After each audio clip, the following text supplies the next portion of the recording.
और पता नहीं कि कुछ स्टूडेंट्स को मैथ के क्वेश्चन को देखकर ऐसा क्यों लगता है कि ये मुझसे ना हो पाएगा। इसके लिए तो स्पेशल लोग होते हैं। देखो, किसी भी सब्जेक्ट के प्रति हमारा माइंडसेट ही उसको हार्ड या इजी बनाता है। देखो, मैथ एक नॉर्मल सब्जेक्ट की तरह है, बस आप कुछ मिस्टेक करते हो इसलिए आपको मैथ डिफिकल्ट लगता है। लेकिन इस वीडियो के बाद आपका मैथ भी काफी नॉर्मल हो जाएगा।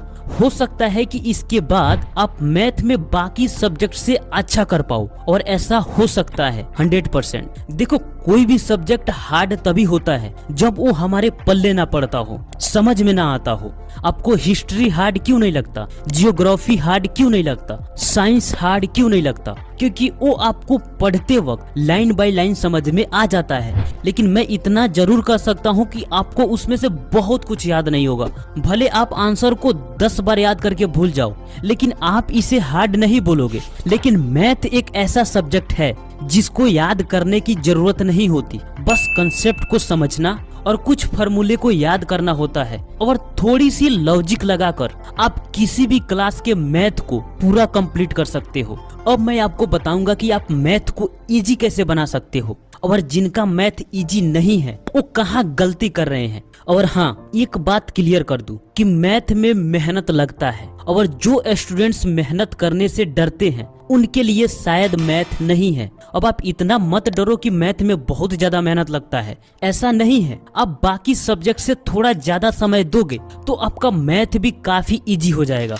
नंबर 1, मैथ का बेसिक नॉलेज गैदर करो। मैथ उन स्टूडेंट्स के लिए इजी हो जाता है जिनका अर्थमेटिक यानी अंक गणित पर पकड़ अच्छी होती है। मैथ को अच्छे से सॉल्व करने के लिए सबसे पहले कम से कम आपको 20 तक टेबल यानी पहाड़ा याद होना चाहिए। उसके बाद आप पॉइंट नोट करते जाओ। एडिशन यानी जोड़, सब्ट्रैक्शन यानी घटाव, मल्टीप्लिकेशन यानी गुणा, और डिवीजन यानी भाग आपको तो अच्छे से आना चाहिए। उसके बाद स्क्वायर एंड स्क्वायर रूट यानी वर्ग और वर्गमूल।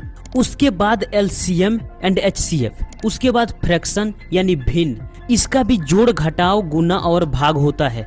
उसके बाद simplification. Next cube and cube root यानी घन और घनमूल। नेक्स्ट रेशियो एंड प्रोपोर्शन यानी अनुपात एवं समानुपात। एक्सपोनेंट यानी घातांक। टाइम एंड डिस्टेंस समय एवं दूरी, और परसेंटेज यानी प्रतिशत। और इन सबको पेपर पर नोट कर लो और इस पर अपनी पूरी पकड़ बनाने की कोशिश करो। पर ये सब चीजें तो आप फर्स्ट क्लास से सीखते आ रहे हो, तो अगर इसमें आपको थोड़ी कमी लग रही है तो आप फिर से रिवाइव करो, या आप पॉइंट बाय पॉइंट को यूट्यूब पर सर्च करके भी सीख सकते हो।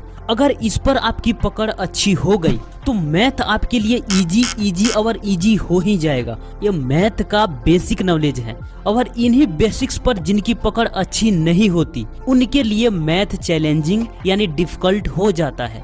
उसके बाद आप फार्मूला का नोटबुक बनाओ, क्योंकि आपके बुक में मैक्सिमम क्वेश्चन फार्मूला से ही सॉल्व होते हैं। तो आप जिस भी क्लास में हो, अगर आप मैथ पर पकड़ बनाना चाहते हो तो आप कोई भी चैप्टर सॉल्व करने से पहले अगर उस चैप्टर में फार्मूला दिए गए हैं तो सबसे पहले कॉपी में नोट कर लो, उसे याद करो, उसके बाद आप क्वेश्चन को सॉल्व करो। ये आपके लिए आसान हो जाएगा। वैसे भी अगर आप कोचिंग जाते हो या स्कूल जाते हो तो मैथ का मैक्सिमम क्वेश्चन टीचर ही सॉल्व करा देते हैं, पर फार्मूला तो वो आपके लिए याद नहीं करेंगे, आपको ही करना होगा। क्योंकि दोबारा प्रैक्टिस और एग्जाम में लिखने के लिए फार्मूला ही काम आएगा। जैसे आप एक छोटी सी एग्जांपल से समझो। अगर आपसे बोला जाए कि एक सर्कल का एरिया निकालो जिसका रेडियस 5 सेंटीमीटर है, तो आपके माइंड में सबसे पहले क्या आएगा? उसका फार्मूला। अगर फार्मूला याद है तो आप आसानी से सॉल्व कर लोगे और वो आपके लिए तो इजी होगा। लेकिन अगर फार्मूला याद नहीं है तो वही क्वेश्चन आपके लिए मुश्किल हो गया।